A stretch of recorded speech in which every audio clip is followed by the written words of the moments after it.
Ministres, Mesdames, Messieurs les parlementaires, Monsieur le Président, cher Dominique, Mesdames et Messieurs les présidents de confédérations, fédérations, organisations professionnelles, Mesdames et Messieurs les présidents, Mesdames et Messieurs, je suis particulièrement heureux de me trouver parmi vous aujourd'hui. D'abord parce que c'est un dialogue, un chemin commencé depuis longtemps, et nous nous sommes toujours parlé pour se dire les choses, y compris quand il y avait des réformes qui n'étaient pas forcément les plus consensuelles avec vos professions. Et je les ai toujours portées avec le même entrain, et nous avons toujours su en sortir par le haut avec le même esprit de dialogue.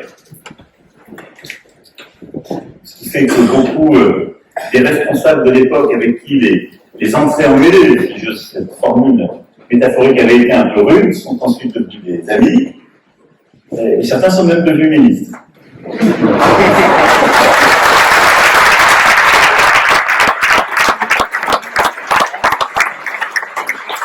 Tout ça pour dire que quand il fallait bouger, ouvrir les choses, faire évoluer, j'essayais de porter des convictions qui étaient les miennes et qui étaient aussi pour partie, je crois, les vôtres, et nous avons tous un chemin. La période est paradoxalement tout à la fois beaucoup plus difficile en raison de la situation du pays, et je vais y revenir, et dans le même temps, je crois que nous avons fait pacte pour tenir, et elle est en quelque sorte plus simple pour le président que le second. Être là aujourd'hui, c'est la seconde raison de ce bonheur partagé, c'est aussi avoir l'opportunité de m'exprimer devant les représentantes et représentants de plus de 3 millions d'indépendants, artisans, commerçants, professions libérales que de représentants. C'est-à-dire véritablement des forces vives de notre pays qui correspondent parfaitement au thème que vous avez choisi, celui d'une proximité, en effet d'une chance pour la France. Une chance parce que d'abord, vous représentez des femmes et des hommes qui ne comptent pas leur temps, travaillent dur et font avancer le pays. Et donc c'est une France qui porte des valeurs qui ont scandé le fil rouge de mon engagement et de ces dernières années, le mérite, le travail, la prise de risque et la volonté de transmettre. Ces valeurs sont au cœur de, pas simplement vos professions, mais de vos vies, parce qu'elles engagent largement au-delà d'un temps professionnel, et je crois qu'elles sont importantes pour la nation tout entière. Une chance parce que vous permettez aussi à des millions de salariés de vivre. Indépendants, TPE, PME, c'est ce cœur de notre France qui tire aussi beaucoup de l'emploi sur nos territoires, peu qualifiés comme très qualifiés. Une chance parce que, vous l'avez rappelé, vous structurez le territoire. Et vous êtes au cœur de beaucoup d'abord du quotidien de nos concitoyens, et je crois qu'ils en ont mesuré toute l'importance pendant la période du confinement. Électriciens, artisans, médecins, coiffeurs, pharmaciens, libraires. Je ne reviens pas sur les péripéties que nous avons pu vivre quand il s'agissait de savoir qui était essentiel et qui ne l'était pas. Parce que pour nos concitoyens, ils avaient besoin des services que vous apportiez, et ils avaient besoin de réaccéder justement à ça. Mais vous êtes au cœur de nos territoires aussi, dans toutes les initiatives que nous prenons. J'étais il y a quelques jours avec l'ensemble des acteurs de Action Cœur de Ville. Plusieurs d'entre vous étaient là.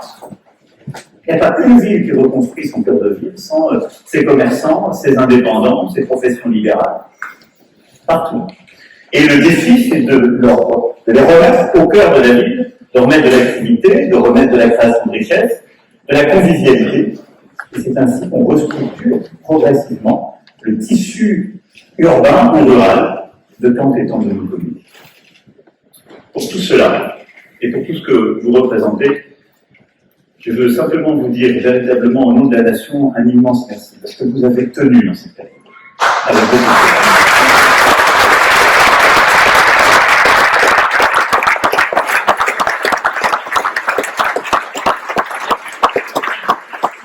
Alors, mon propos, en particulier autour de 4 grandes lignes. D'abord, on fasse un peu le point sur ce qui a été fait pendant la crise, ensuite la relance, les difficultés du moment, parce qu'il y en a plusieurs, vous les avez évoquées, je vais y répondre point par point, et l'avenir avec le plan indépendant.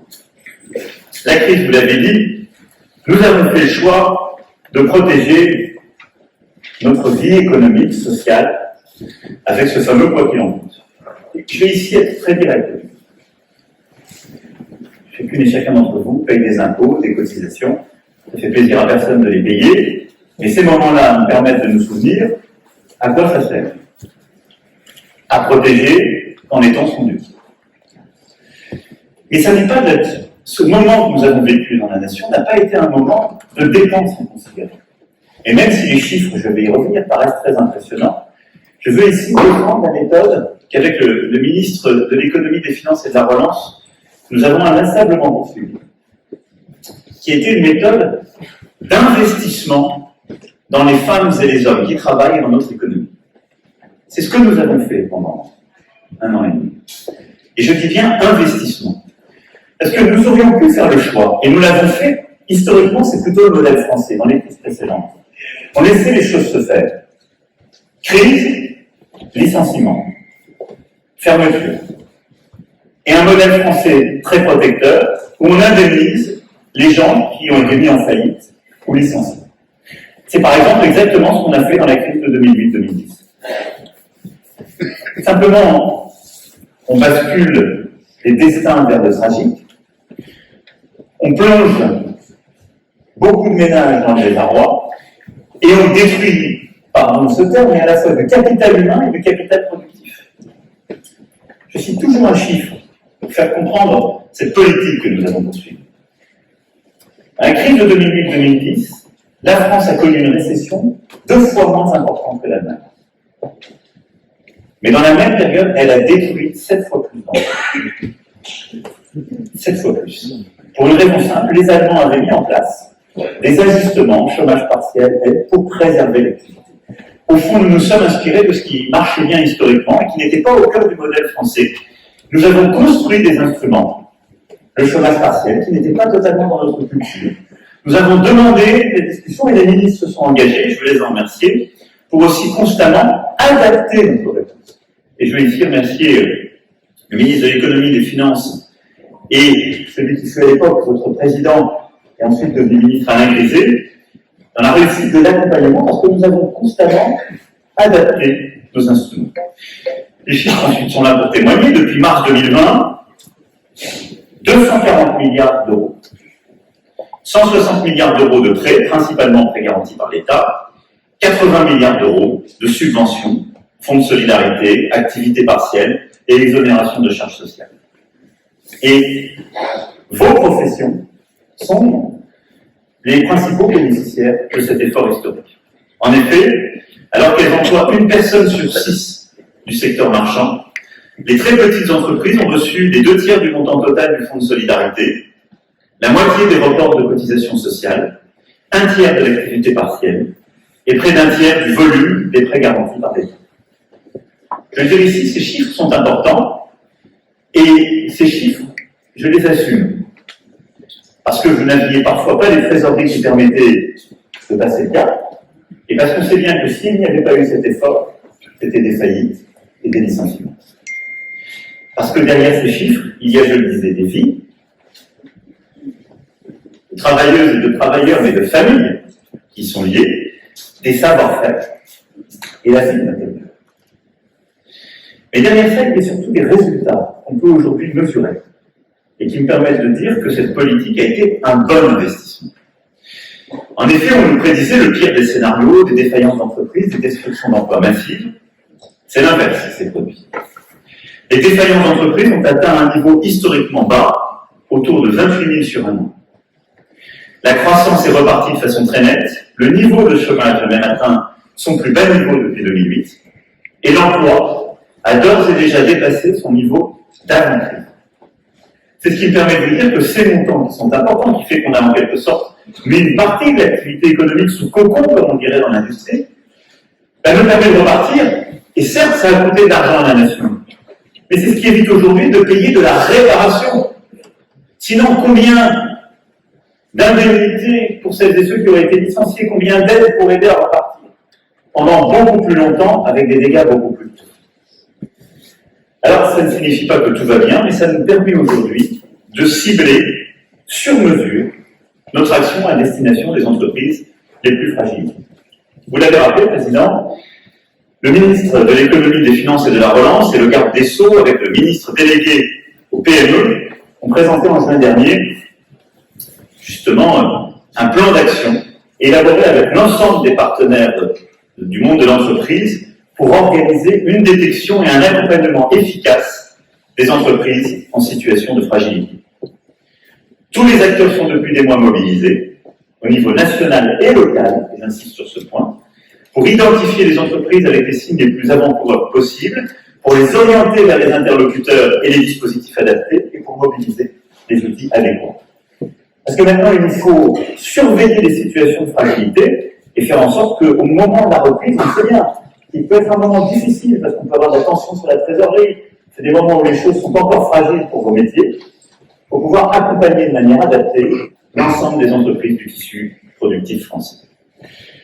Par ailleurs, si le maintien d'aide globale massif forfaitaire est plus justifié, les soutiens ciblés aux entreprises et territoires qui en ont encore besoin se poursuivent. Les dispositifs d'accompagnement des territoires où des entreprises sont soumises à une interdiction d'accueil du public, je pense par exemple à nos territoires d'outre-mer, sont encore maintenus sans modification. Et donc, nous adaptons l'accompagnement sur ces territoires ultramarins encore en grande difficulté, on continue avec les aides massives. Pour les secteurs qui sont aussi affectés de manière plus durable, il y a des plans d'action spécifiques qui sont en cours de préparation. Je pense à l'événementiel professionnel, aux agences de voyage, aux acteurs de la montagne, aussi à l'hôtellerie-restauration dans certains territoires pénalisés par une très forte baisse, surtout les territoires très dépendants de l'international non européen, c'est-à-dire États-Unis et Chine. Je pense par exemple à Paris et l'Île-de-France, pour ne citer qu'un territoire. Et donc là-dessus, plan spécifique pour accompagner. Et puis, une clause de revoyure a été fixée au début du mois de novembre afin de vérifier avec tous les représentants des secteurs concernés si les décisions prises fin août sont les bonnes, si elles doivent être ajustées. Et donc vous le voyez, après l'aide massive, l'investissement pour préserver, un accompagnement différencié au plus près du territoire pour justement éviter les accidents de parcours et les difficultés. Alors, je vous ai entendu sur le pass sanitaire, j'ai pu comprendre que la réaction de la salle me conduisait à une réponse sur pass sanitaire et vaccination. Le pass sanitaire, ce n'est pas un objectif en soi. Je veux dire, le premier qui voudrait se passer un pass sanitaire est devant vous. Si on peut demain arrêter le pass sanitaire, je suis le plus heureux des hommes. Mais le pass sanitaire a été une stratégie, je pense, payante, parce qu'elle a produit des résultats, pour conduire à se faire vacciner. Et je vous le dis en toute sincérité, aurais-je pu dire le 12 juillet dernier, vaccination obligatoire pour tout le monde? Bon courage. Regardez le travail, les efforts de pédagogie qu'il a fallu pour les professions de santé.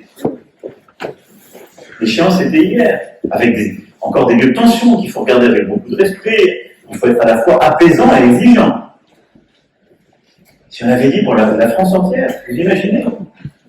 Je pense que le pass sanitaire a conduit tout le monde sur un chemin en demandant des efforts, enfin qui ne me semblaient pas disproportionnés, avec des délais, et a produit des résultats, parce que nous sommes passés dans le peloton de tête très largement. Nous avons atteint notre objectif de 50 millions, 10 millions de plus que ce qui était initialement prévu, et nous avons fortement accéléré la vaccination. Maintenant, qu'est-ce qu'on va faire sur ce sujet? La même chose que sur les aides, le pragmatisme. Est-ce qu'on pourra se passer, dans 15 jours, 3 semaines, du pass sanitaire? Non, parce qu'il y a des territoires qui en auront encore besoin. Est-ce que le pass sanitaire est utile au moment où je vous parle dans plusieurs territoires? Oui. Je vais, par exemple, prendre l'exemple des restaurateurs. Vous êtes dans nombre de territoires. J'étais à Nice il y a quelques jours, à Marseille un peu avant. Le taux d'incidence au 15 août était supérieur à celui du début de la crise. Au 15 août, vous avez pu ouvrir vos restaurants dans des territoires où, avec le même taux d'incidence, un an plus tôt, on fermait tout. Parce qu'on avait vaccin et pass sanitaire. C'est un instrument de gestion qui a permis d'éviter la fermeture. Et il est proportionné. Qu'est-ce qu'on va donc faire? On va le conserver, je veux dire, dans la poche, pour éviter partout la fermeture qui est la pire des choses. Mais dès que les conditions sanitaires le permettront, et à mon avis, quand je vois les chiffres, ça ne va pas venir si tard, permettre sur les territoires où le virus circule moins vite, de lever certaines contraintes et de revivre normalement. Pragmatisme. Et donc de lever le pass dans les endroits où on le met, là où le virus ne circule quasiment plus. C'est comme ça qu'on va continuer à adapter au plus près du territoire la chose. Je souhaite ensuite qu'on continue d'avancer sur la vaccination et en particulier des rappels, ce qui me permet ici de remercier l'ensemble des professions de santé représentées pour leur mobilisation dans l'effort national. Et je le dis avec beaucoup de force et de conviction, dès le début de la crise, vous avez été pleinement mobilisés, dans un lien absolument unique avec nos hôpitaux, et une réconciliation que je veux garder dans la durée, parce qu'il n'y a plus de clivage entre la médecine de ville, les professions libérales et le monde hospitalier dans ce début de crise. Et il faut garder cet esprit sur le territoire d'une offre de santé intégrée. Mais surtout, vous avez soigné, pris en charge, vacciné massivement, en ne comptant pas vos heures, en le faisant dans le cadre libéral ou en le faisant en contribuant au centre de vaccination. Et donc, merci infiniment d'avoir contribué durant tous ces mois à l'effort national en tant que professionnel de santé.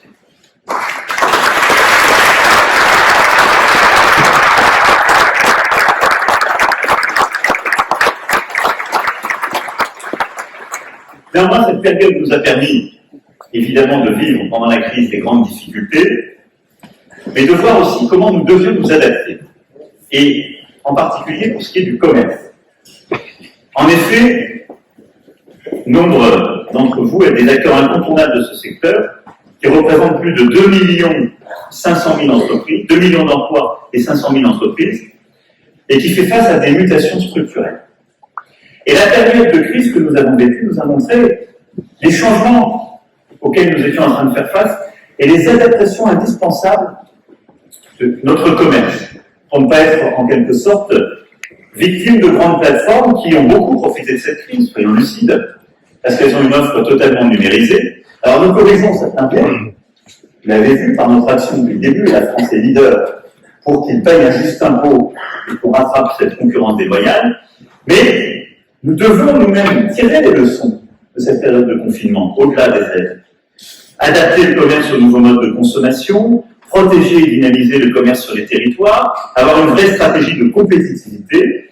Et donc, pour toutes ces raisons, j'ai demandé à Bruno Le Maire et Alain Griset d'organiser dans les prochaines semaines des assises du commerce qui se tiendront au mois de novembre et qui permettront de donner un cadre un peu aux leçons à tirer de la crise et de la concurrence internationale et de bâtir une stratégie de modernisation de notre commerce. Voilà pour la crise, voilà pour le plan d'urgence et d'aide et tout ce qui a été fait qui était indispensable. Maintenant, deuxième élément, je veux parler de la relance. En effet, vous êtes au cœur de la relance depuis plusieurs mois conduite par vos ministres, et ce France Relance a touché tous vos secteurs. Près de la moitié du plan de relance a bénéficié directement ou indirectement aux PME, TPE, en particulier dans le domaine artisanal, commercial et pour les professions libérales. J'ai noté, Président, votre point sur l'industrie. J'y reviendrai tout à l'heure sur les simplifications, mais évidemment, dans le cadre du plan d'investissement et de France 2030, nous prendrons pleinement en compte le sujet des petites structures industrielles pour y répondre et leur donner toute la place qui convient dans justement nos choix d'avenir. Le plan de relance, vous savez, nous l'avons construit en européen, décliné en franco-français, et ça n'est pas simplement un plan avec des annonces, là aussi ce sont des chiffres sur le terrain. Ce sont 40 milliards d'euros d'ores et déjà mobilisés, ce sont 70 milliards d'euros sur les 100 milliards d'euros qui, d'ici la fin 2021, seront mobilisés sur nos territoires. Donc, quand on parlait des 100 milliards à l'été 2020, je vous rappelle, on ne parle pas d'il y a 10 ans, c'était pas 100 milliards pour les 10 années qui viennent. On en a déjà la moitié qui sont des réalisations concrètes, et je vous en aurai les 3/4 qui seront concrètement déployés sur le terrain d'ici fin de l'année ou début de l'année prochaine. Alors, je ne vais pas ici découvrir, mais il y a quelques points sur lesquels vous êtes des acteurs clés. Vous l'avez évoqué, je veux y revenir, parce qu'ils me paraissent très importants dans le moment que nous vivons. Le premier point, c'est la jeunesse. 2020, vous l'avez dit, Président, a été une année record pour l'apprentissage. 525 600 contrats d'apprentissage signés. Et quand on parle de ce chiffre, les 3/4 sont faits dans les TPE et les PME.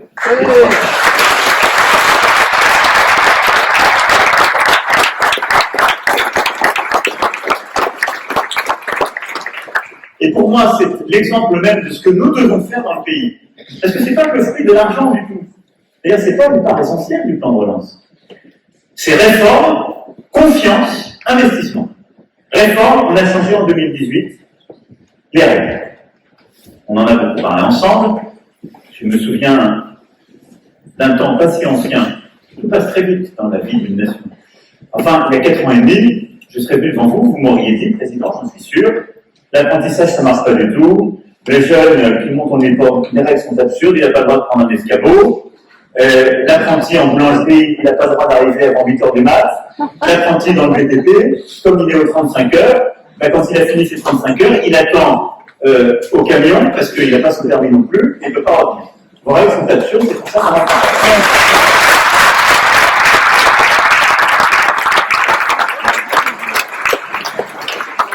Et donc, réforme en 2018 et confiance. C'est-à-dire qu'on est sorti des guerres qu'on connaissait entre l'éducation nationale, le travail, les régions. Elle a dit ceux qui savent, mais c'est ceux qui font. Moi, je ne sais pas comment on forme un boulanger. Mais je pense qu'un bon boulanger sait former un futur boulanger. Donc, on va lui demander de nous faire la feuille de route. Et c'est ce qui s'est passé. Et assez étonnamment, ça marche. Donc, on a fait quelque chose.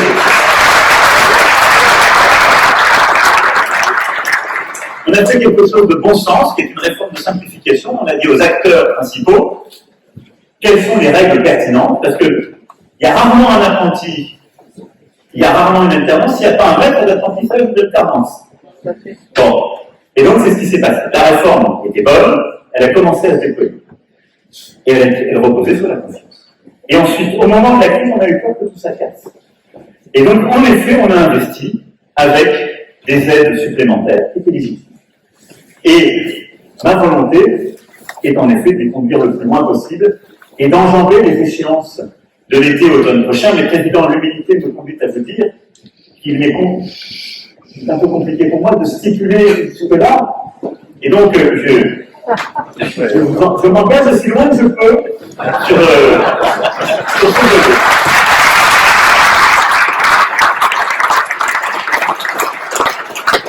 Non, je pense que vous avez raison, il faut donner de la visibilité. Et ce qu'on a vécu montre que cette aide, elle était pertinente. Mais elle est pertinente, et j'insiste sur ce point aussi pour tous nos compatriotes qui nous écoutent. Parce que vous faites ce choix, qui est toujours un risque et un investissement pour vous. Prendre un jeune, c'est un investissement pour vous. C'est du temps en plus. C'est du temps qui va se rajouter au quotidien. C'est une réorganisation à faire dans une entreprise où il n'y a pas beaucoup de monde. Et donc, c'est un investissement. Et c'est un risque parce que parfois, ça se passe mal. Et donc, c'est des complications qu'il faut gérer. Je pense que c'est un risque d'avenir.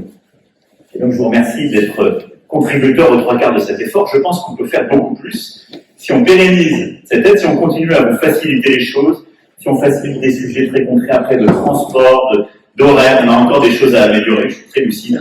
Mais merci d'avoir été au rendez-vous cette année d'apprentissage.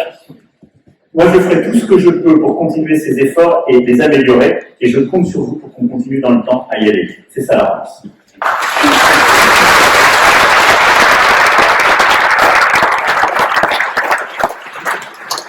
Deuxième élément important de la relance, c'est le numérique. En effet, je le disais en parlant des assises du commerce, la crise a accéléré le rapport au numérique de nos concitoyens, mais qui est un rapport plus compliqué qu'on le dit. Nos concitoyens ont recours au numérique, mais ils veulent aussi de la proximité dans le même temps, du contact. La solitude liée au numérique, parce que c'est une illusion de convivialité, n'est pas faite pour nous. Ce qu'il nous faut repenser, pour en particulier les TPE, les PME, c'est un bon usage du numérique. Et je pense que le numérique est un instrument formidable de modernisation, de conquête de nouveaux marchés. Or, et on le savait avant crise, l'une de nos faiblesses, c'est vrai pour les commerces, c'est vrai pour les artisans, et c'est vrai pour les TPE et les PME françaises quand on se compare avec les autres Européens, nous étions moins numérisés que les autres. Et donc on a mis la numérisation au cœur du plan de relance. On avait fixé un objectif de 100 000 entreprises pour justement accéder au dispositif d'aide au numérique. On nous disait, vous êtes très ambitieux. Vous avez parfaitement montré qu'on n'était pas assez ambitieux, puisqu'au moment où je vous parle, 112 000 entreprises ont déjà bénéficié du dispositif d'aide à la numérisation des TPE. 112 000. Ce qui veut dire qu'on va, là aussi, dans les réallocations, réabonder et compléter les choses. On doit continuer la transformation par le numérique, qui est une chance, qui ne se substitue pas au physique, mais on doit aider les TPE et les PME à se numériser, à se moderniser, pour fidéliser leurs clients et accéder à de nouveaux clients. Deuxième élément très important de la relance, qui a montré que ça marche. Et ensuite, vous l'avez fait avec les territoires. Et je veux ici remercier nos élus, parce que beaucoup d'élus locaux ont été les partenaires d'artisans, de commerçants pour créer des plateformes locales, avec aussi d'ailleurs nos agriculteurs. Et pour dire, il n'y a pas de fatalité, et les plateformes, c'est pas forcément uniquement fait pour Amazon, on va faire des publicités ici, ou d'autres. On peut faire des plateformes locales si on sait nous-mêmes à la fois se numériser et donner du sens. Ils l'ont fait avec des vrais succès sur le terrain. Les libraires, c'est un travail remarquable. Pour, vous savez, ce fameux, on clique et on va collecter le livre, pour essayer de le dire en français. Ça a formidablement marché. Mais ça a été fait dans tous les secteurs. Il faut poursuivre ce travail d'innovation. Et donc la relance, c'est vous aider aussi à numériser. Troisième sujet, c'est la transition écologique. Et là aussi, vos professions sont des acteurs essentiels de cette transition. On se bat, je le dis pour celles et ceux qui sont dans le BTP ici, pour continuer à relancer la construction neuve. Les chiffres sont un peu meilleurs, mais on a eu un cycle très compliqué, on le sait, à la fois sur le plan électoral, et on a encore des difficultés dans certains territoires.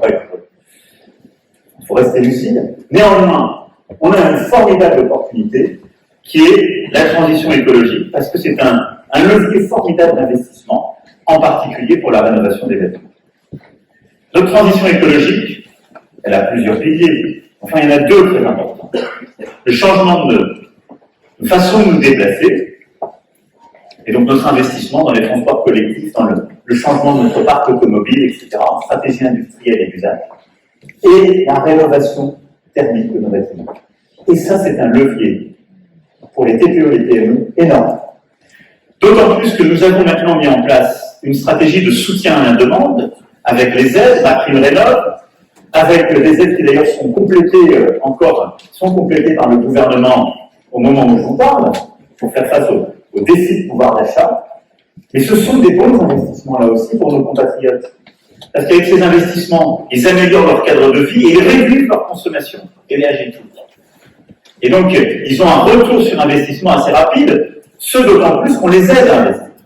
Et c'est un levier formidable de création d'emplois et de soutien à l'activité. C'était au cœur du plan de relance, et là on voit aussi les chiffres qui se déclinent avec de véritables résultats.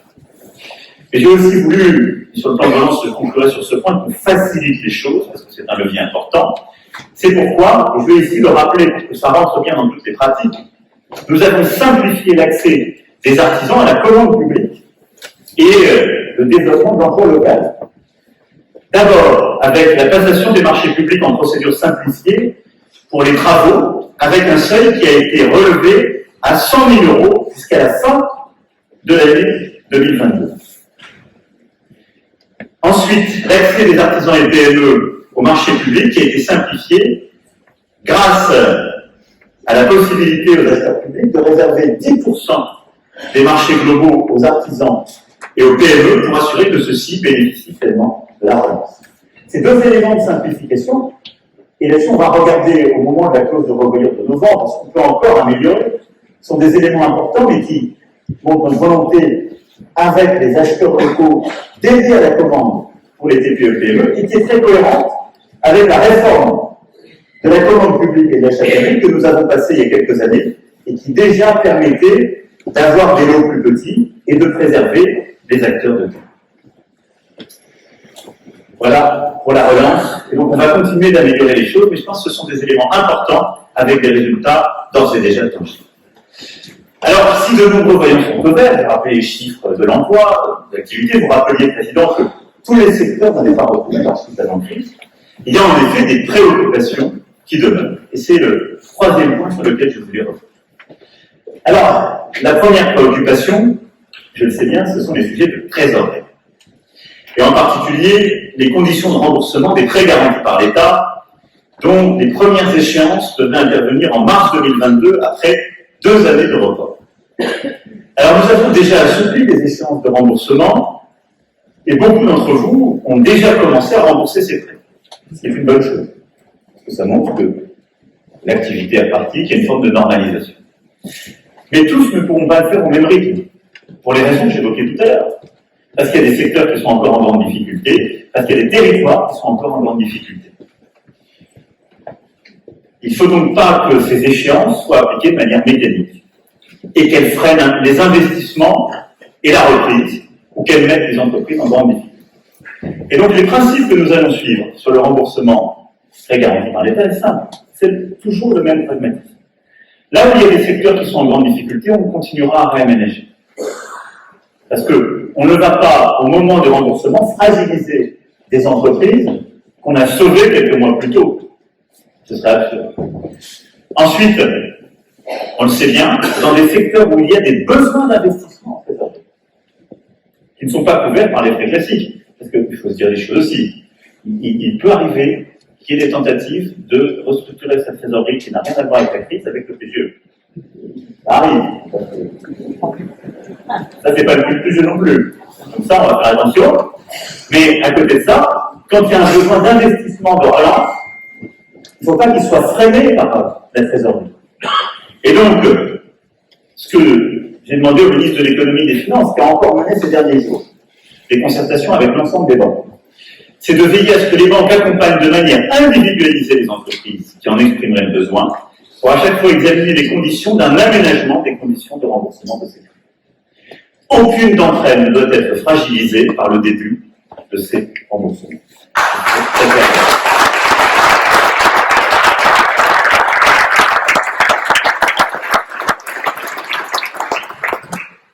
Au fond, et c'est du bon sens, il y a des entreprises qui étaient très fragilisées avant crise. Les dispositifs de gestion et de sortie de crise ne vont pas corriger cela. Ce n'est pas leur vocation. Mais je ne veux pas que la crise et la sortie de crise mettent en difficulté financière les entreprises, quelle qu'en soit la taille. C'est ça notre principe. Ensuite, deuxième préoccupation, c'est les effets de la crise sur l'ouverture de vos droits sociaux. En effet, mécaniquement, la crise a réduit les revenus d'activité 2020 de certains indépendants. J'ai été beaucoup sollicité sur le terrain sur ce point, j'ai reçu beaucoup de courriers, parce que ça peut conduire à baisser le montant d'indemnité journalière en cas d'arrêt maladie ou de congé maternité par rapport à la situation d'avant-crise, ce qui est profondément injuste. C'est pourquoi pour les arrêts de travail ou les congés maternité, les effets de la crise seront neutralisés dans le calcul des indemnités journalières.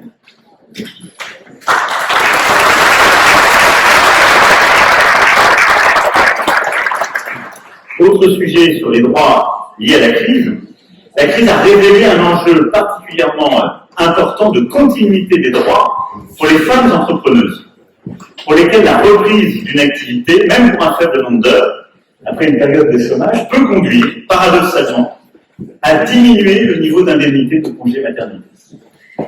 Ce qui fait partie quand même de nos charmes, si je puis dire. Je reviendrai tout à l'heure pour la réforme du chômage. Bon, c'est une absurdité, nous allons corriger cela aussi.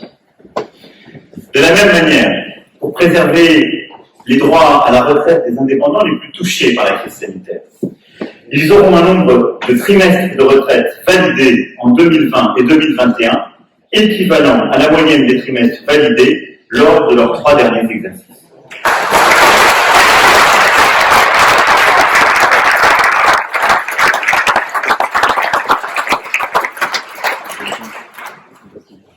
Ce que je dis là, considère pas que ce soit des cadeaux. Non. Je vous le dis en toute sincérité, c'est juste. C'est-à-dire que c'est aussi corriger des inégalités qui existent entre statuts. C'est d'ailleurs ce qui présidait à l'esprit de la réforme des retraites que nous voulions conduire. Parce que pourquoi couvrir des risques pour des salariés on ne va pas couvrir, alors ce sont des risques aujourd'hui socialisés pour des indépendants. Et donc je pense qu'il faut qu'on corrige en période de crise ces éléments. C'est la réponse qui sera apportée sur ces préoccupations. Je tiens à le dire aussi pour qu'il n'y ait pas parmi vous les unes ou les autres qui puissent être freinés dans leur capacité à se projeter sur l'avenir en ayant peur pour leurs droits présents. Troisième sujet de préoccupation, on en parlait en rentrant, les matières premières. Depuis le début de la relance, on a les matières premières qui ont flambé en termes de prix et parfois se sont raréfiées. Avec des vraies difficultés, tensions sur les marchés, tensions sur les délais, capacité à honorer les chantiers, vous le vivez tous, je ne vais pas ici pour raconter votre quotidien, mais qu'il s'agisse du bâtiment, de la sous-traitance industrielle, du secteur alimentaire, il y a une vraie tension dans tous ces marchés. Alors, un comité de crise sur ce sujet a été mis en place, une médiation avec l'ensemble des acteurs des filières concernées, engagée. Il n'y a pas de recette miracle à court terme, mais on doit pouvoir mieux s'organiser. Donc comment nous allons continuer de faire? Le gouvernement a demandé aux acheteurs publics de l'État, dans les contrats de commande publique en cours d'exécution, de veiller, au cas par cas, à ne jamais appliquer les pénalités lorsque les retards de livraison ou d'exécution sont liés aux envolées des prix des matières premières ou à des pénuries d'approvisionnement des entreprises. Ça aussi c'est du bon sens, mais je pense que c'est important ici de vous le dire et de l'affirmer. Et je veux ici très solennellement inviter l'ensemble des collectivités locales et des établissements publics à suivre cet exemple. Et donc à ne pas appliquer de pénalités quand nous sommes dans ce contexte-là. Sinon, les artisans du bâtiment et des travaux ne s'en sortiront pas. L'ensemble des décideurs publics sont investis dans la relance de notre économie et c'est aussi un mécanisme de soutien aux entreprises. Ensuite, je vais être très clair, ces tensions, elles démontrent quoi? Que nous sommes, nous Français et nous Européens, trop dépendants, pour certains biens essentiels, de certains marchés, parfois très lointains, et surtout qui se sont trop concentrés dans quelques mois. Et c'est ça que nous avons commencé à mettre au cœur de la relance, mais surtout, pour moi, c'est un des axes du plan d'investissement et de France 2030, c'est de rebâtir l'indépendance française. La rebâtir, ça ne veut pas dire qu'on va arrêter le commerce avec les autres. Il ne va pas échapper que je suis patriote, mais je ne suis pas un nationaliste de fermeture. Et ce serait absurde d'ailleurs pour tous les secteurs que vous représentez. Par contre, coopérer et échanger ne veut pas dire dépendre. Et lorsque sur telle ou telle matière première ou matériaux, on dépend en totalité d'un ou deux marchés, on prend des risques colossaux. Celui de la rupture, quand la crise est là, ou celui de montée de prix totalement inconsidéré. Est-ce que vous vivez sur le bois, on vit sur tel ou tel matériau de construction, on le vit aussi sur les semi-conducteurs, et sur, je vais dire, quasiment la totalité des secteurs productifs où nous sommes en concurrence avec le reste du monde. Et donc, nous devons assumer des choix français et européens pour rebâtir cette stratégie d'indépendance. Et nous le mettons au cœur de notre plan de relance, mais nous allons le mettre aussi au cœur de la stratégie française en tant que président de l'Union européenne à partir du 1er janvier prochain. Quatrième sujet de préoccupation de court terme, vous l'avez aussi évoqué, Président, la pénurie de main-d'œuvre. J'allais vous dire, malheureusement, ce n'est pas un sujet totalement nouveau. Mais c'est un sujet qui est en train de s'aggraver et qui, je crois, ne peut pas être compris par nos compatriotes. Parce qu'on ne peut pas comprendre qu'on a tant investi pour protéger l'emploi, l'activité économique, qu'on est en train de repartir, et qu'au même moment, on peut avoir des emplois qui ne sont pas pourvus dans des secteurs en tension. Et des artisans, des patrons de TPE, de PME, parfois de plus grands groupes, qui disent « je ne peux pas honorer telle ou telle commande, tel ou tel contrat, parce que je ne trouve pas des gens pour travailler ». C'est une réalité dans beaucoup de territoires et beaucoup de secteurs. Alors, pour faire face à cela, il y a plusieurs réponses que nous allons renforcer. D'abord, il y a le sujet de l'incitation à l'emploi. Nous sommes en effet dans cette situation paradoxale, compte tenu du taux de chômage et du taux d'emploi que j'évoquais tout à l'heure. Et donc nous devons continuer d'inciter à la prise à l'emploi. Il y a pour ça principalement deux leviers. Le premier, c'est de continuer à encourager, renforcer le plan Un jeune, une solution. Vous l'avez dit, merci de vos mots, Président. Ce plan a permis à plusieurs millions de nos jeunes de s'insérer professionnellement le plus rapidement possible. Et au-delà des chiffres que je citais tout à l'heure pour l'apprentissage, de s'insérer par l'emploi. Et donc, nous allons continuer d'investir massivement dans ce plan, d'accompagner. Et je veux vous dire, moi, je ne suis pas pour des revenus sans contrainte dans le contexte de notre pays. Nous devons absolument réengager la nation tout entière dans cette culture du travail et du mérite. C'est un combat qui est un combat culturel.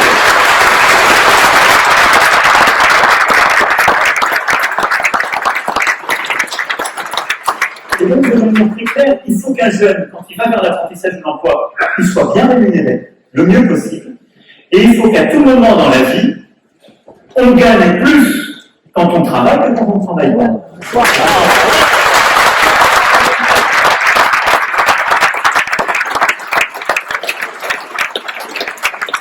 Et donc, ce plan Un jeune, une solution, c'est ce qu'il permet pour les jeunes.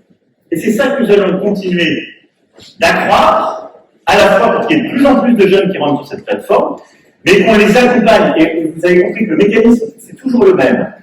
C'est de dire qu'on assume d'accompagner et d'investir pendant quelques années dans le jeune, parce qu'on sait que ce n'est pas l'employeur qui peut le payer plus, compte tenu du temps qu'il passe à le former haut. Mais nous, c'est notre intérêt d'investir, plutôt que de le laisser se déqualifier. C'est un investissement de la nation. Ce n'est pas un coût, en quelque sorte, de réparation. Je fais bien le distinguo entre ces deux types de dépenses.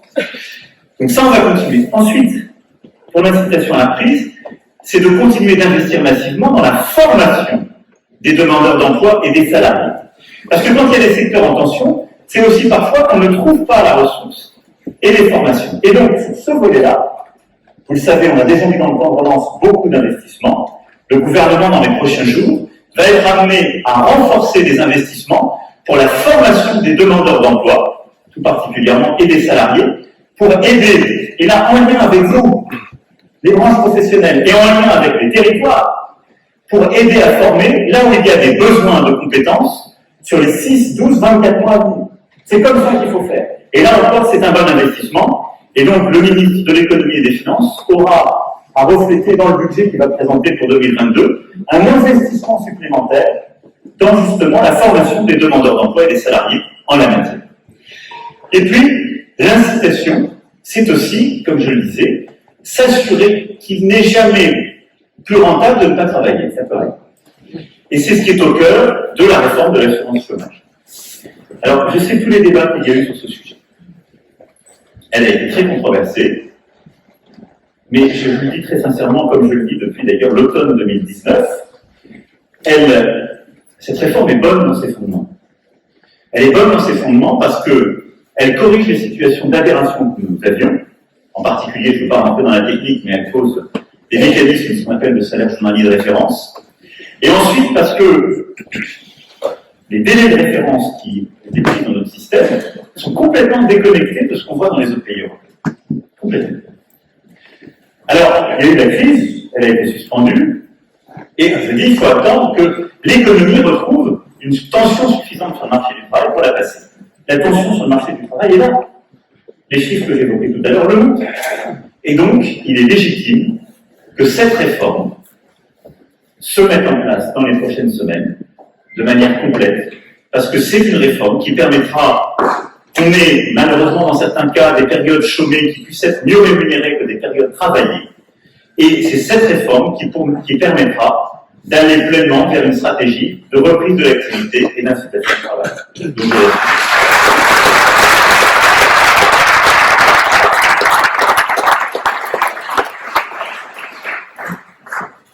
à côté de l'incitation à reprendre le travail, pour les jeunes, par la formation, par la réforme de l'assurance chômage, il y a le sujet de l'attractivité des métiers.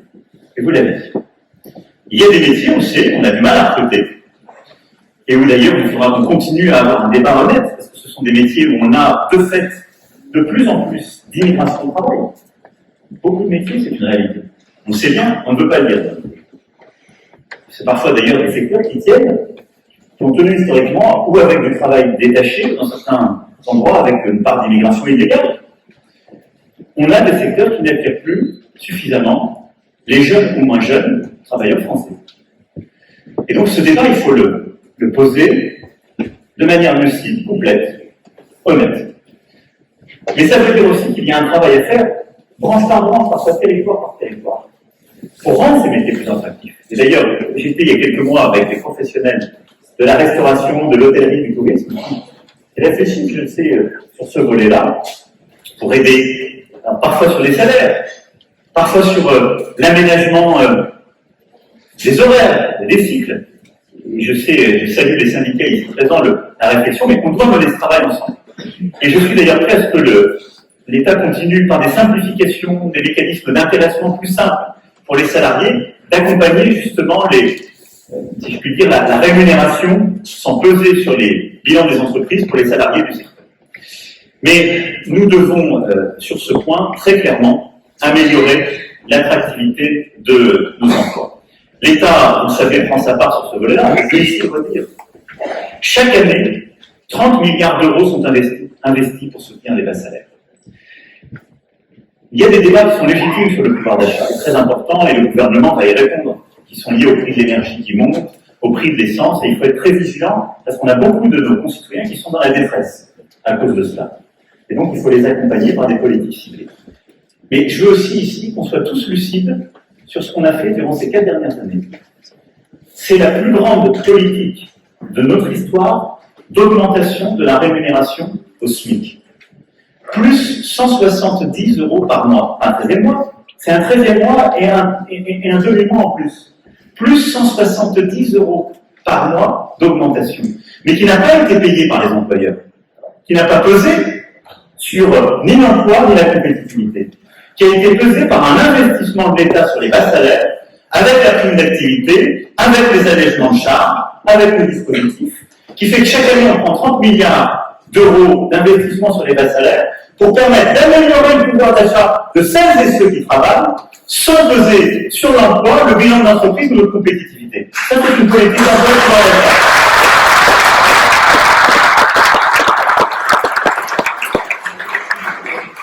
Et donc, on a commencé à corriger ce delta. 170 euros par mois, c'est pas rien. Mais il faut continuer de compléter par des mécanismes, des politiques d'attractivité branche par branche, qui sont parfois plus simples et plus complètes. Aider à trouver un logement, aménager les cycles horaires, etc. Et donc là, je souhaite que le gouvernement à vos côtés puisse vous aider pour améliorer l'attractivité de vos métiers dans les secteurs qui sont confrontés à ces défis.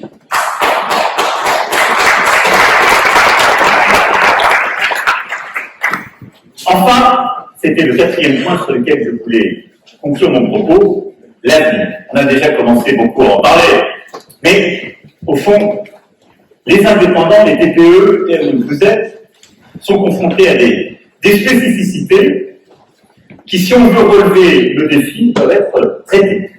Regardez avec méthode et essayer d'apporter une réponse. Alors, il y a un travail remarquable qui a été fait par le ministre délégué et le ministre depuis plusieurs mois pour préparer ce plan, mais on n'a pas attendu aujourd'hui pour travailler sur ce sujet. Je vais ici quand même dire aussi que beaucoup de choses ont été prises en compte depuis 4 ans pour vos secteurs, vos professions. Le soutien à la création d'entreprises, la réforme du régime social des indépendants qui suscitait une très forte irritation. Personne ne nous croyait. Mais depuis son adossement au régime général le 1er janvier 2018, la situation s'est largement améliorée. En tout cas, et le président de la République, il y a une chose, on ne mesure pas l'applaudimètre aux engueulades.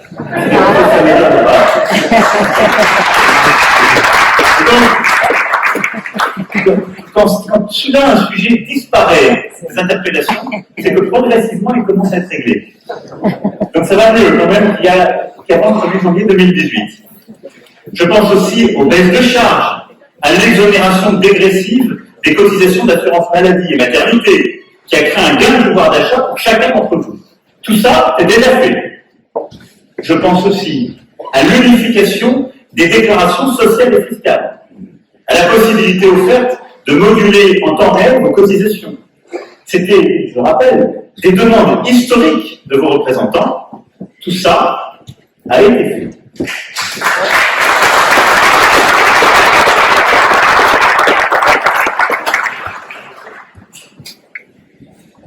Mais je sais aussi qu'il y avait du retard pris depuis des décennies, que ces mesures de bon sens que j'évoque ne suffisaient pas et que vous avez souvent eu le sentiment, pas totalement illégitime, pour manier la litote, d'être un peu les angles morts de beaucoup de politiques publiques, les abandonnés. Parce que vous couvriez beaucoup de secteurs, parce que vous couvrez généralement des secteurs où on fait rarement grève ou des manifestations.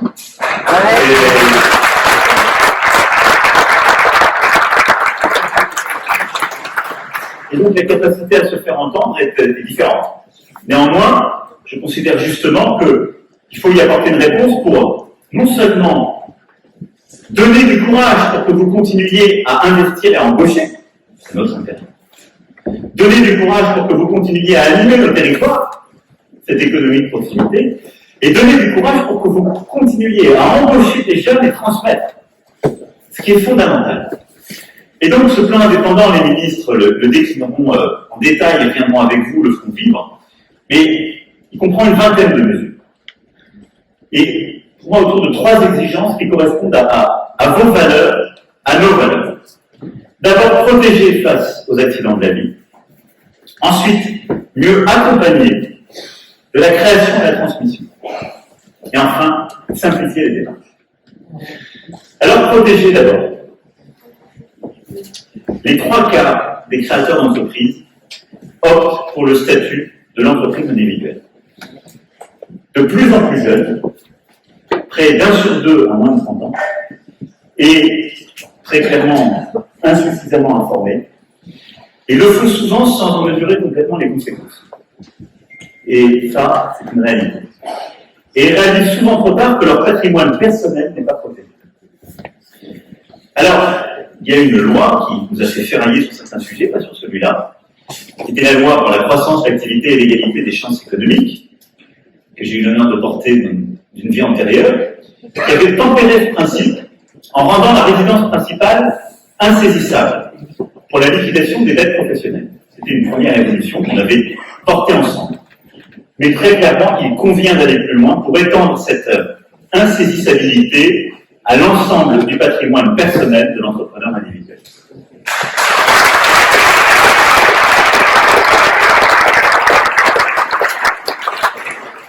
Aujourd'hui, vous savez, l'ensemble du patrimoine d'un indépendant peut être saisi en cas de défaillance professionnelle. Désormais, sauf s'il en décide autrement, bien sûr, il faut laisser cette possibilité, mais elle doit être explicite, choisie, pas du tout tacite. Seuls les éléments indispensables à l'exercice de son activité professionnelle pourront être saisis en cas de défaillance. Son patrimoine personnel, même quand il s'agit d'un 2 roues ou d'un véhicule personnel, parce que c'est quand même souvent l'exemple qui m'est remonté après cette loi, son patrimoine personnel sera insaisissable par l'effet de la loi, sans qu'aucune formalité préalable contraignante soit nécessaire. Et donc,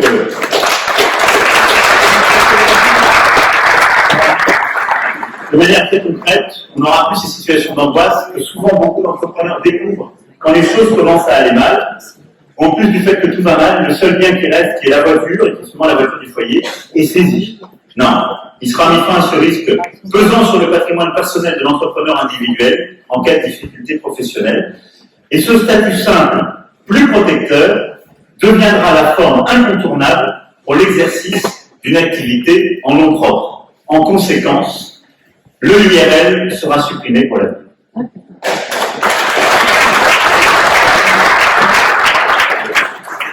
La protection sociale est également un enjeu crucial pour les indépendants. Elle diffère encore à certains égards de celle des salariés. C'est là-dessus un sujet de réflexion, de préoccupation, parce qu'on doit tous aller vers des sécurités collectives qui soient plus universelles. Ça correspond d'ailleurs à notre gestion des risques. On gère de moins en moins les grands risques de la vie en société en les faisant financer par le travail. Ils sont de plus en plus socialisés. Et si on regarde, nos grands risques ne dépendent plus de notre activité professionnelle. On doit donc continuer à mener ce chantier de convergence des droits sociaux entre les salariés et les indépendants. Et pour moi, c'est un chemin de cohérence et de justice. Majoritairement, les travailleurs indépendants ne disposent pas de couverture du risque des accidents du travail et des maladies professionnelles. Et ce, malgré les risques associés à certaines activités. Alors, les indépendants peuvent adhérer à un système facultatif. Celui-ci est peu connu et il coûte cher aux personnes qui y ont recours, si bien qu'il est aujourd'hui très peu utilisé. Je vais vous dire le chiffre, qui, quand je l'ai découvert d'ailleurs, a moi-même étonné. Seuls 45 000 indépendants en 2020 bénéficiaient ainsi du dispositif de l'assurance volontaire contre le risque des accidents du travail et maladies professionnelles. C'est beaucoup trop. Beaucoup trop peu, tant les conséquences d'un accident du travail ou d'une maladie professionnelle peuvent être dramatiques, et a fortiori pour l'activité d'un indépendant. Et c'est cette situation qui conduit d'ailleurs tant d'indépendants ensuite à aller faire la grande pauvreté en cas de drame. Parce que c'est bien la situation qu'on vit dans beaucoup de situations. Alors, est-ce qu'on peut créer un système de couverture qui ne serait pas financé par les intéressés? Non, c'est une assurance. Moi, je pense que votre profession ont intérêt à bâtir et à améliorer le système. Je pense que ce ne serait pas juste, pour les mêmes principes que j'évoquais, qu'on dise ce sont les salariés qui vont payer les cotisations que vous ne payez pas sur le risque professionnel. Ce serait insensé. Je serais complètement démagogique, je me paierais un succès d'estrade aujourd'hui, je ne saurais pas l'expliquer demain si je suis dans une assemblée de salariés. Ce n'est pas le sens de nos relations. Mais on ne peut pas en rester là. Nous devons donc renforcer l'attractivité du dispositif actuel pour rendre effectif cette couverture nouvelle pour les travailleurs indépendants qui souhaiteraient mieux se couvrir contre ce risque. C'est pourquoi il y a des choses qu'on peut malgré tout améliorer à court terme. Et donc, dès janvier 2022, l'accès à cette protection volontaire sera facilité. Et tout en garantissant les mêmes droits qu'avant, son coût sera réduit de 30%. Est-ce qu'il y avait une surprime de 30%? Quelle le suffit.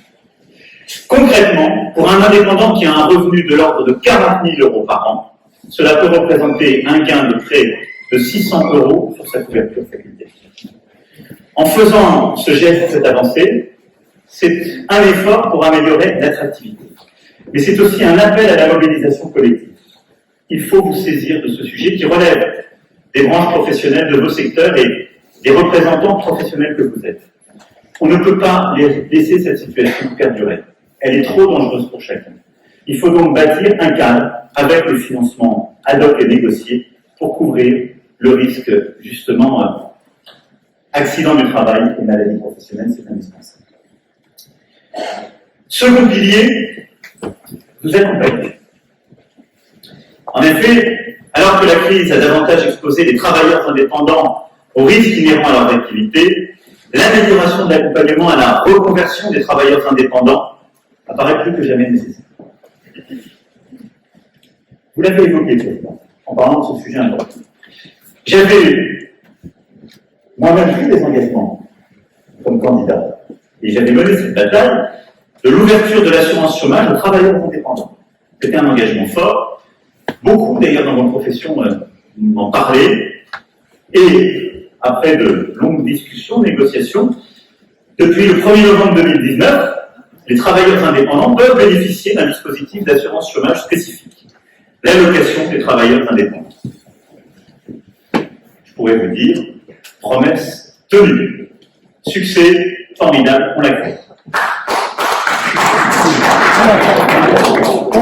Je prends les applaudissements, c'est extrêmement sympathique.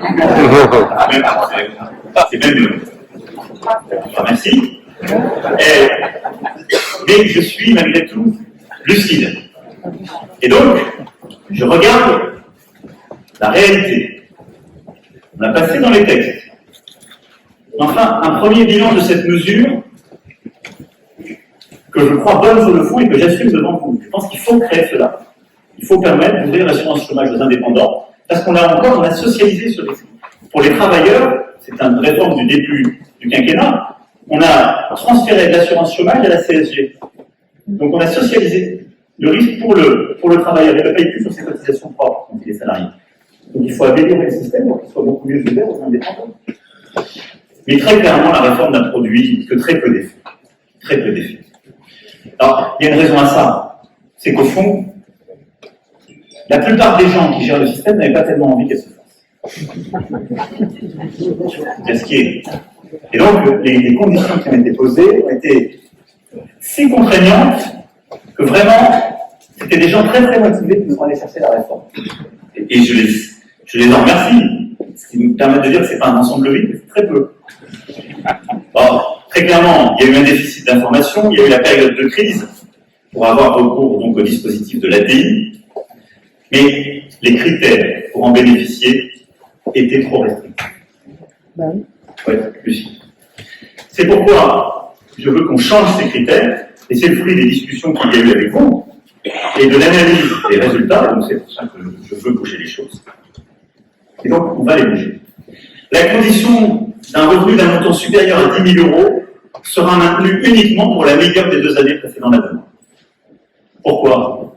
Parce que si c'est uniquement la dernière année, c'est une contrainte extrêmement importante, et c'est rare que c'est l'année où tout va bien, où on cherche à se réorienter. Je dis ça, je demande bon sens, enfin, faites à y réfléchir, c'est assez logique. Donc, on donne plus de temps de période de référence.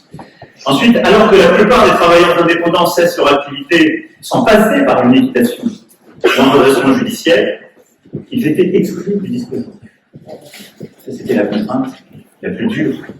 Et donc, désormais, tout travailleur indépendant qui cesse une activité non viable pourra bénéficier, une fois tous les 5 ans, de cette assurance chômage. Ce qui veut dire qu'on n'a plus besoin de passer par cette case. Et là, c'est un vrai changement.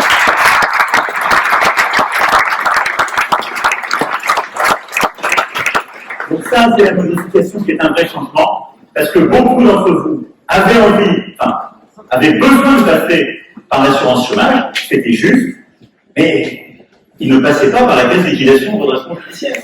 Ils étaient juste dans une activité non rentable. Le critère était trop restreint. Et on va continuer, je pense que c'est la bonne méthode pour notre pays en général. On va continuer à évaluer, et donc on va faire passer ces changements. On va évaluer. Moi, je pense que sur la base de ces changements, on aura beaucoup plus d'indépendants qui auront recours à ces systèmes. Normalement, on devra d'ailleurs le retrouver dans nos chiffres, y compris pour éviter parfois le pire.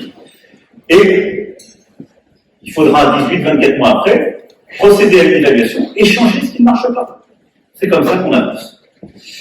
Ensuite, face aux mutations majeures de notre économie, les dirigeants de PME et de TPE ont besoin aussi d'acquérir et de développer des compétences qui les aideront à faire face aux défis de notre temps et qui les aideront à aller vers plus de croissance. Et là aussi, il y a une situation qui est injuste, c'est le rapport des indépendants à la formation.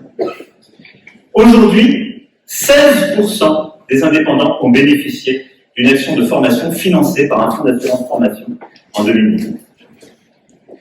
Bien souvent, pour des raisons d'ailleurs toutes simples, parce que s'absenter pour se former, c'est une baisse de chiffre d'affaires. C'est annuler des rendez-vous avec des clients, c'est annuler des déplacements indispensables, et donc on ne se forme pas, ou plus. Alors on se forme sur les heures de la famille, encore, les heures de repos, mais ça n'y suffit pas. Et c'est une vraie inégalité qui d'abord ne se justifie pas, et ensuite c'est une inégalité, moi j'essaie de regarder toujours l'intérêt de la nation, qui détruit la valeur pour tout le monde, qui est mauvaise pour tout le monde. Parce qu'un dirigeant qui ne se forme pas, c'est un dirigeant qui sera moins prêt que d'autres au changement. Et quand on regarde, on dit toujours, vous les Français, vous êtes moins bons que les Allemands pour faire grandir vos TPE, PME. D'abord, ça m'énerve quand on dit ça, comme vous. Parce que moi aussi, je suis un Gaulois réfractaire, pour ceux qui n'avaient pas compris la célèbre formule. Donc ça m'énerve, j'essaie de comprendre. Les Allemands, ils ont beaucoup plus d'entreprises familiales, et ils sont beaucoup mieux accompagnés pour les aider à grandir. Et en particulier, ils ont un système qui accompagne mieux leurs dirigeants pour accéder à la formation sur les langues, la comptabilité, l'accès à l'international. C'est des compétences très importantes pour des dirigeants. Et moi, je veux qu'un dirigeant de TPE, PME, qui parfois a commencé à créer sa boîte à 16 ans ou 17 ans, qui arrive à un moment de développement de son entreprise, doit aller vers de nouveaux marchés. S'il a besoin d'apprendre l'anglais, il faut qu'il puisse apprendre l'anglais en restant à la tête de sa boîte. Et donc il faut qu'on puisse, et c'est un très bon investissement pour lui, son entreprise, mais pour nous, de l'aider à acquérir cette compétence pour aller vers ce nouveau marché. Je veux qu'il puisse améliorer ses compétences en comptabilité, parce qu'il va avoir des bilans plus compliqués à gérer. peut-être acquérir des compétences en ressources humaines, parce qu'il va y avoir plus de gens employés.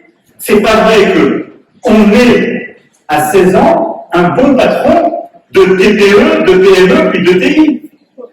On peut être un très bon entrepreneur qui sait conquérir des marchés, mais il faut être accompagné tout au long de la croissance de l'entreprise. C'est pourquoi nous doublerons dès janvier le crédit d'impôt pour la formation de tous les dirigeants d'entreprise de moins de 10 salariés.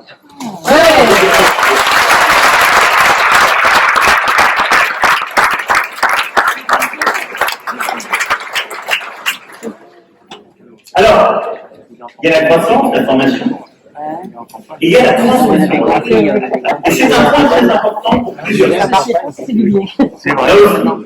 J'explique beaucoup de nos compatriotes, vous, je parle de votre quotidien, mais on parle de vos aspects techniques, c'est pas vrai.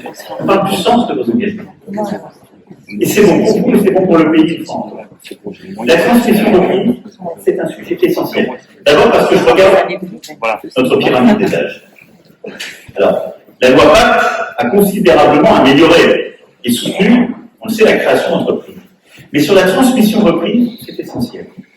25% des travailleurs indépendants ont plus de 55 ans. Ça veut dire que c'est un vrai changement.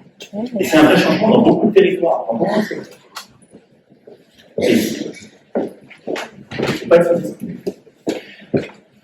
Si on n'aide pas la transmission reprise, ça veut dire qu'on aura des activités qui tomberont, qui ne sont pas reprises.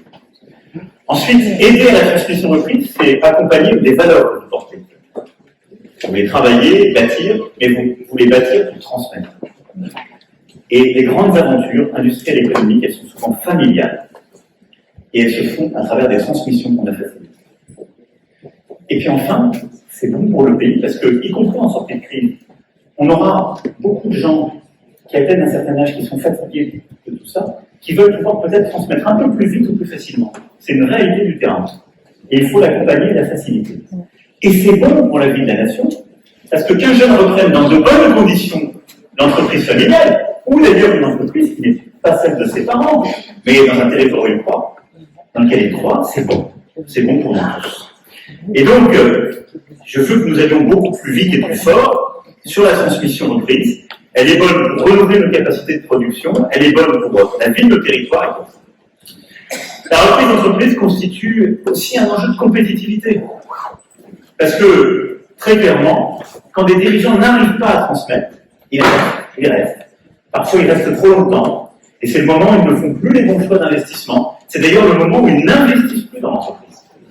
Et on le sait très bien, on ne va pas se mentir, et là-dessus, je le dis avec beaucoup d'affection, parce que ce sont aussi des situations souvent de détresse personnelle.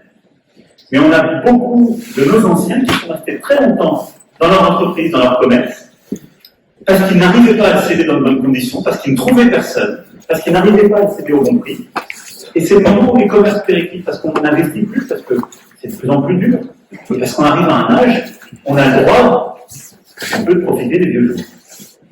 Et donc il est aussi légitime pour les intéressés et pour la vie de la nation d'aider à cela. La dynamisation des transmissions reprises d'entreprise passera d'abord par un soutien aux repreneurs. Pour rendre les rachats des fonds de commerce plus attractifs, la déduction fiscale de l'amortissement des fonds nouvellement acquis sera désormais autorisée.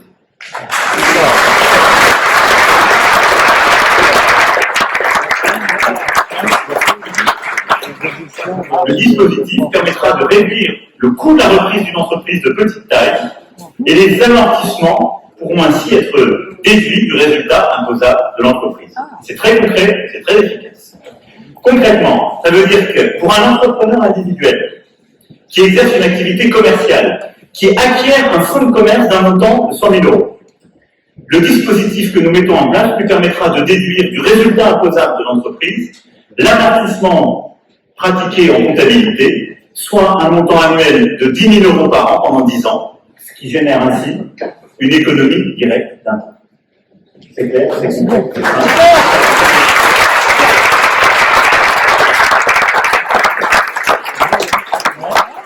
Ensuite, la dynamisation de la transmission reprise passera par la suppression des freins fiscaux à la cession d'entreprise, dans l'autre sens.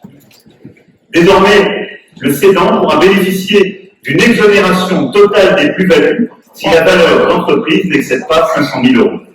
Alors que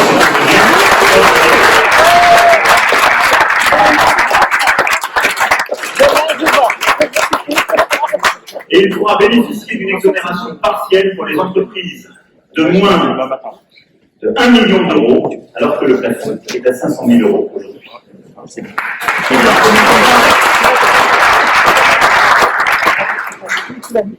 Enfin, alors que souvent les entreprises sont transmises au moment d'un départ à la retraite.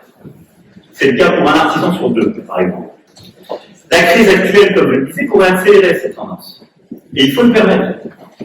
Si des dispositifs spécifiques existent pour alléger la fiscalité des plus-values pour les cessions d'entreprise au moment d'un départ à la retraite, aujourd'hui, les dispositifs sont conditionnés à un départ à la retraite dans les 24 mois qui suivent, qui précèdent la cession. Ce qui est objectivement quand même un peu compliqué. Or, dans le contexte de crise, les cessions par les entrepreneurs ayant fait valoir leur droit à la retraite en 2019, 2020 ou 2021 sont rendues beaucoup plus difficiles. Période exceptionnelle. Aussi, pour ne pas décourager les cédants et leur permettre de bénéficier de ces dispositifs dans les mêmes conditions, nous porterons à 36 mois le délai entre le départ à la retraite et la cession de l'entreprise. Ce qui permet de le faire 3 ans avant le départ à la retraite, ce qui, je pense, est un délai raisonnable, et d'avoir aussi la possibilité de céder, y compris plusieurs mois après. Simplification. Bravo!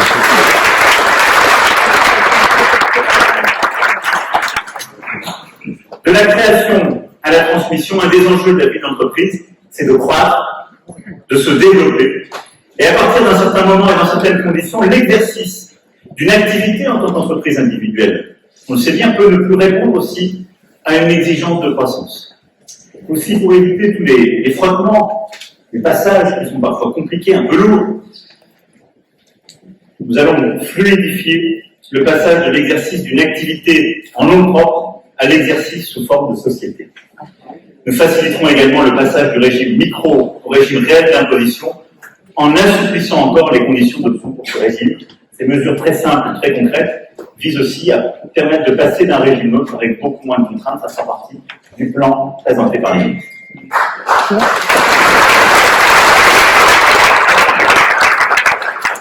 Et donc ça, c'est le deuxième grand axe, permettre de croître plus simplement, faciliter la transmission d'entreprise. Enfin, le troisième axe de ce plan indépendant, c'est la simplification. Il faut imaginer que c'est vite heureux. On parle de ce sujet, les ministres savent bien, je me bats pour la simplification depuis le début, je n'ai jamais cessé de me battre. Et je vais vous dire, il n'y a rien de plus compliqué que la simplification. Alors d'abord, parce que c'est toujours un sujet d'exécution.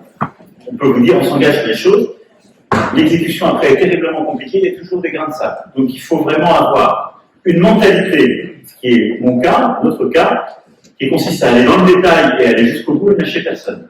Puis après, il faut être un centenier de la simplification. C'est-à-dire, il faut traquer toutes les complexités qu'on va leur mettre autour. Puis après, parce que derrière chaque simplification, il y avait des règles qui avaient leurs défenseurs. Et je le dis avec affection, il se peut parfois que vous soyez vous-même producteur de complexité. Ça peut arriver.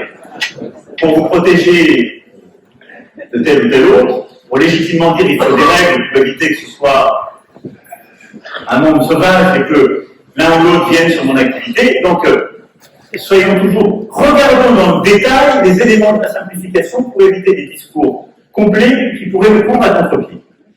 Néanmoins, la simplification, on a beaucoup de choses à améliorer dans notre pays. Et donc, je le dis parce que la complexité, c'est l'ennemi des plus petits et c'est l'ennemi des gens occupés. S'il y a 10, 15, 100 formulaires à remplir et qu'on passe une bonne réforme, la réforme est tout de suite morte. Parce que les gens qui travaillent plutôt 10 à 12 heures par jour, qui ont très peu de vacances, qui se battent tout le temps et qui n'ont pas d'autres pour les accompagner, ils n'ont pas le temps d'aller chercher 10, 20, 30 formulaires. Et donc ils préfèrent continuer leur quotidien et se battre pour avoir plus de clients que faire le parcours du combattant pour accéder à des nouveaux droits ou à des nouveaux dispositifs. C'est ça la règle.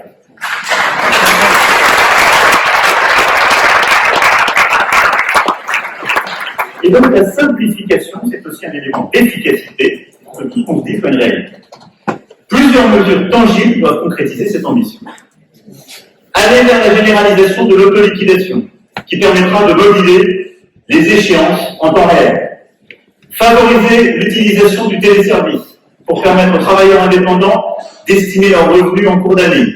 Simplifier le début d'activité des micro-entrepreneurs et l'attestation de vigilance. Simplifications très concrètes qui sont dans le plan et seront poursuivies jusqu'au bout. Plus largement, nous mettrons à disposition des entrepreneurs, dès le début de l'année 2022, des solutions uniques et sans couture pour s'informer. D'abord, sur le modèle du site servicepublic.fr à destination des particuliers, dont on voit qu'il marche, qu'il est très consulté et qui permet d'améliorer les choses. Et s'acquitter de l'ensemble de leurs prélèvements obligatoires sur un portail commun du recouvrement fiscal et social. Ces mesures de simplification pour l'information, pour les liquidations, c'est vous créer en quelque sorte un vrai service unique qui permet en allant sur la même page et sur le même site d'être informé et de procéder à l'ensemble des démarches administratives qui sont mises en place dès début 2022. Ce chantier de la simplification, qui paraît innocent dans le là, est extrêmement important quand on voit le nombre d'entre vous qui n'ont pas recours à certains dispositifs ou qui perdent du temps et parfois de l'argent pour les procédures qui leur sont demandées.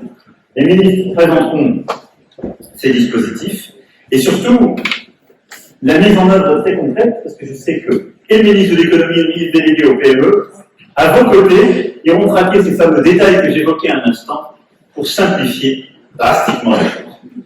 Voilà, je ne veux pas être plus long, je l'ai déjà été, mais c'est un continent dont on parle.